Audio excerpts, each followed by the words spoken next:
DJ Santosh राज घर बोचरी पुनर्वास। DJ Santosh राज घर बोचरी पुनर्वास।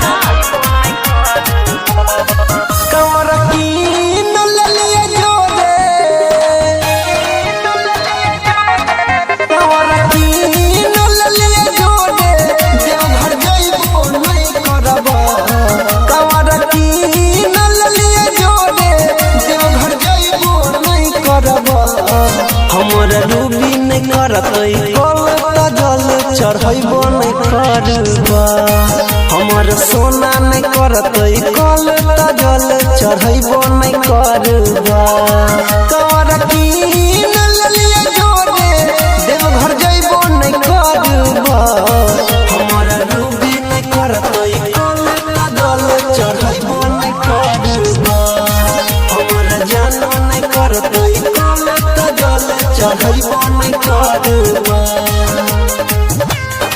क्या नाम है आपका? डीजे संतोष राज घर बोचरी पुनर्वास।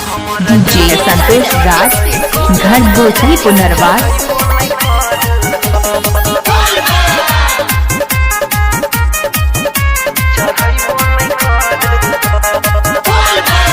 दर्शन करबैये के संगे इहे छैरा करबै सोमवारी संगे कोइने छिए वादा। दर्शन करबैये के संगे इहे छैरा करबै सोमवारी संगे कोइने छिए वादा। अपन मथवा पर टीका नहीं लगे करबा। अपन मथवा पर टीका नहीं लगे करबा।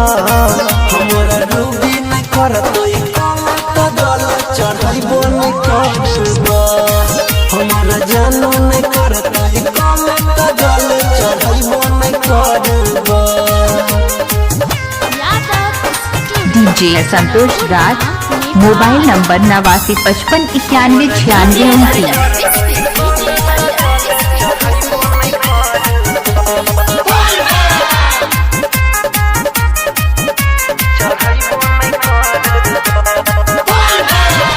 भागे तैयार छियै गेट पठार हो। जवले नहीं अइतै करबै वो कर इंतजार हो। भागे तैयार छियै गेट पठार हो।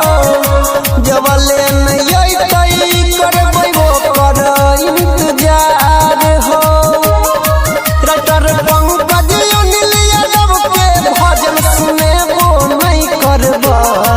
बबलू पंकज अनिल यादव के भजन सुनैबे नहीं करबा। हमर रूबी नहीं करतई कल जल चढ़ैबो नहीं करबा। डीजे संतोष राज मोबाइल नंबर 8955919629।